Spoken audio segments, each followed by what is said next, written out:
Hey. Woo! What? I'm excited. You should be excited. I'm very excited. I'm excitable and therefore excited. Well, what are you excited about right now? Well, I think this is our first AMA episode. Yes. It is, isn't it? Well, what's nice Because is... we said we were going to do it, and using deductive reasoning, figured it out.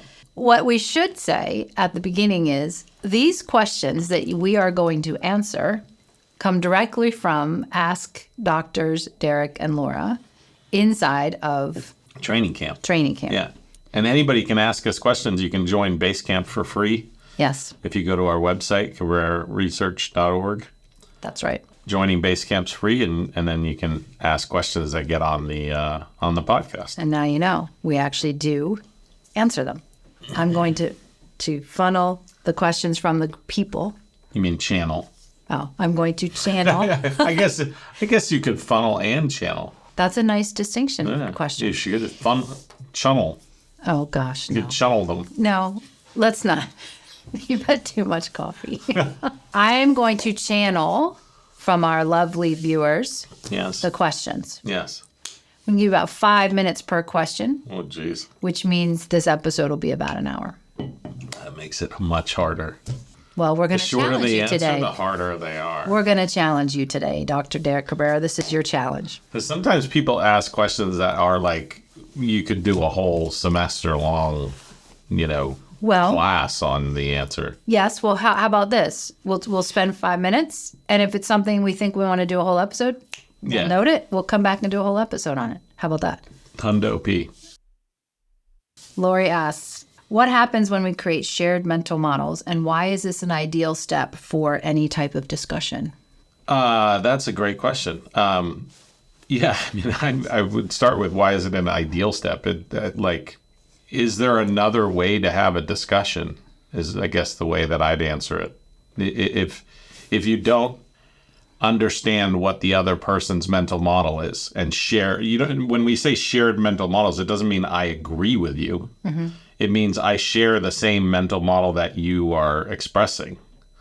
So in order to have a discussion, which is discussion, right? In order to communicate, to commune on understanding, you have to have shared mental models, which means you have to, why are you laughing? Because every word Well, I'm trying to put emphasis on the word. Like when we say communicate, we go communicate. And really, yeah. Right? That we don't understand that communicate is two or more, and commune, to bring together. Well, how are we going to bring together if we're not listening to each other enough?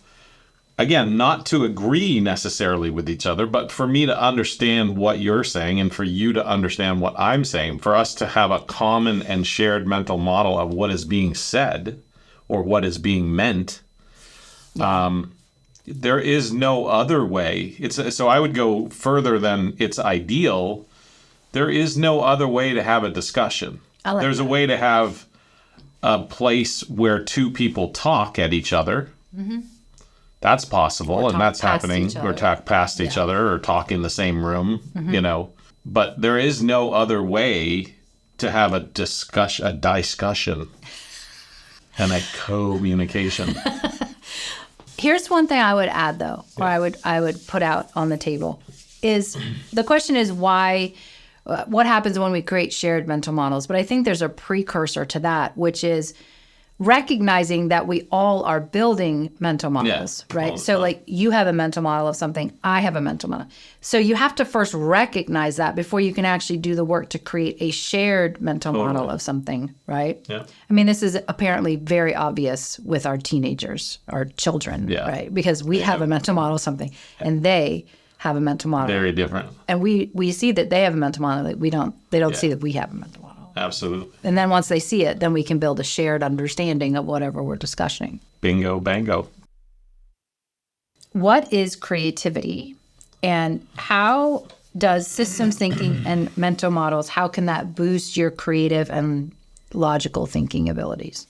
It's a really important question. It's a good question. It's a deep question. This is one of the ones that you could spend a whole semester answering. If you just kind of go back to creativity comes from creation. Ironically, creativity is simply the act of creation. Yes. Right? A lot of times we have a mental model of creativity as being, colorful and artistic or having some kind of flair. But the act of creation is the act of creativity. Creating something in a space where it doesn't exist, or globally, creativity is when somebody creates something that no one's ever created, so we can be creative in our own sense, right? I could do something that's new for me, and that's an act of creativity. Or we could, get acknowledged for doing something that is new for all of humankind, right? And we think highly of that. That's really all creativity is. It's creation, creating something new. Mm-hmm. And we're doing that all the time. So it kind of takes a little bit of the bias, the artistic bias away from creativity. Art can be creative, but so can anything. Parenting can be creative. Baseball can be creative. Mm-hmm. There's creativity happening all the time, and in changing your mental models, you're creating new things. So it's happening at a very micro level. On the second part of the question, how does DSRP assist with that? Yeah. That is a really powerful and important question. Yeah. DSRP is an algorithm for creativity. It's your brain's algorithm for creativity, for creation, for building. And so it's using, just when we talk about M equals IO, the mental model or the meaning is made up of information and organization. When we take information in and we organize it, information is the I, organization of that information is the O. And the way we organize it is D and S and R and P, distinctions, systems, relationships, perspectives. So the way we organize it is the creation. Right. We're creating changes in mental models. We're creating a part-whole system when there wasn't one. We're taking apart two things that were together. That's an act of creativity. We're blending two distinctions. We're distinguishing two distinctions. Mm-hmm. So we're lumping or splitting. We're relating something when it wasn't related before. Yes. Like an example would be when we were kids, a gas station was a gas station, and a grocery store was a grocery store. Yeah. And you didn't go, you went to one for gas and you went to, right? Well, somebody came along and said, well, wait a minute. What if we took a gas station and a grocery store and put them together and you get a mini mart, right? Yeah. And that's an act of creativity based on a single relationship. My favorite is sweateralls. You take a sweater and overalls. Yes. And you make overalls out of a sweater. Sweateralls. Yeah. Sweateralls. We had a student do a whole thesis on sweateralls. Sarah did. Yeah. Yes. But so what you're saying is DSRP, because it is the act of sort of creating meaning, creating mental model, there's this novelty to it where maybe you're changing a distinction, you're seeing a new relationship between things that weren't previously related, you're taking a different perspective on something, and you're saying that DSRP algorithm is the algorithm for novelty, creativity, seeing things differently. Yeah, and then importantly, there's novelty for you, there's novelty locally, and there's novelty globally, right? So when we think of the most creative people, those are the people that are doing things that nobody's ever done. But what's important to understand is that same algorithm of creativity is happening with little kids, with people every day. Yeah. Every day you are doing things that are creative. And if you just become more metacognitively aware of what you're doing when you're doing it, you can kind of expand your creativity because you realize, I don't have to wait for something magically to appear so that I can be creative. Yeah. Right? Kind of like random evolutionary walks. Yeah. I can purposefully be novel. I can take a giraffe and a tank, Yeah. And I would be like, what if I got a giraffe tank? What would that be like? Right? It would be like a tank that went and ate leaves or something like that, right? It was just like, that would be cool. With spots. With spots, yeah. Which is like camo, like camo colored zebras or giraffe spots, right? Exactly. So that's just taking two things and making a relationship and then grouping them as a whole. Yeah. And you get something new and novel, right? And maybe that's new for you locally, but it could be new for everybody. Yeah. So in a weird sort of way, science is an act of creativity, right? Science, when somebody discovers something new that no one else has discovered before, that's an act of creation. Yeah. And it's a wonderful thing. It's what makes science so exciting. How can changing our thinking help us break bad habits and improve things in a sustainable way that doesn't result in future? In other words, how can we use the love reality feedback loop all through the year to change and grow? This is in contrast to making resolutions and things like that. That's a great question, too. These are great questions. Smart people. Well, so there's two things there.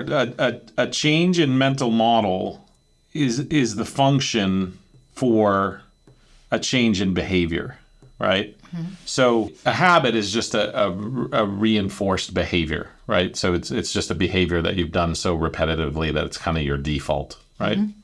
And in order to change a behavior, you have to change a mental model. And one of the best ways, because a habit is reinforced by habitual performance, essentially, by repetition, one of the best ways to change a habit, to change a habitual behavior, is to do it incrementally. And that's what the love reality loop is all about. It's about incremental change. So you're constantly making a mental model, checking it against reality, getting feedback, adapting the mental model, checking it against reality, getting feedback, adapting, and it's a loop, right? Okay. The idea really is you change a mental model and that will drive the change in behavior. But what Tommy's getting at, I think, is the combination of this understanding of the relationship between mental models and behavior and change, and the relationship of incrementalism. Yes. And this is really why, our tagline is better every day, because the science of this is you don't get better, in one fell swoop. Yeah. You get better incrementally. You get better incrementally through practice.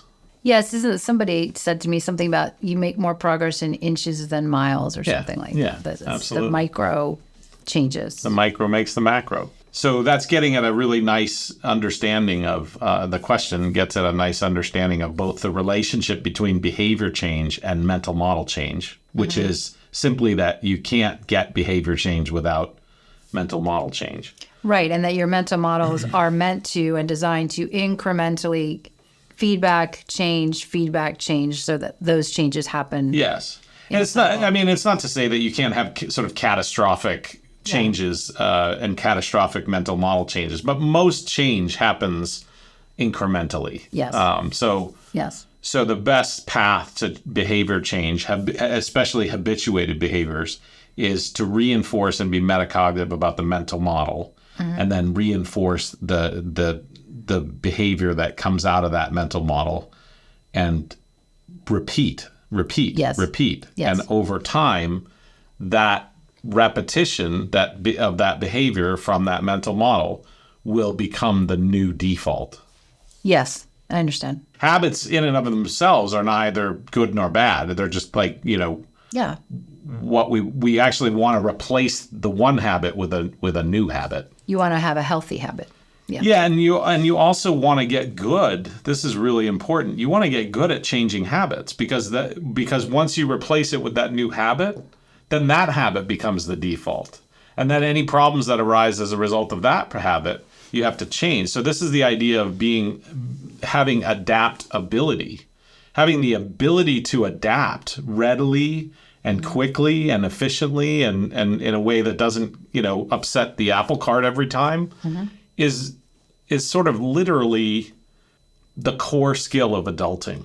Like, if you want 5-star adulting, that's it. Adaptability, the ability to adapt. Meaning you get good, you get habitually good at the behavior of adaptation. Oh.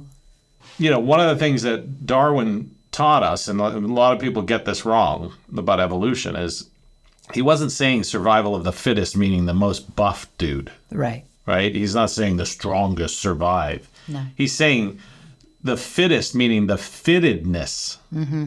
How fitted are you to your environment, to your situation, right? Yeah. So adaptability is fittedness. Fittedness, not fitness. Right. Right? Because it's about how you're fitting with your situation, with your environment. And now think about that across, you know, personal life, professional life, family life, love life, all of those things. Having fittedness requires adaptability. And what DSRP as an algorithm does for you is it allows you to be immensely adaptive. Yes, and also that fittedness comes from the iteration of taking in feedback, adapting, taking in feedback, that love reality, taking in feedback, adapting. So fittedness is an outcome of going around the loop. George is asking about time as a concept. Mm-hmm. And he asks, what is time? Why do we struggle with the concept of time when we're thinking about things? Are there time-related biases that can trip us up? And why do we struggle with delay in systems?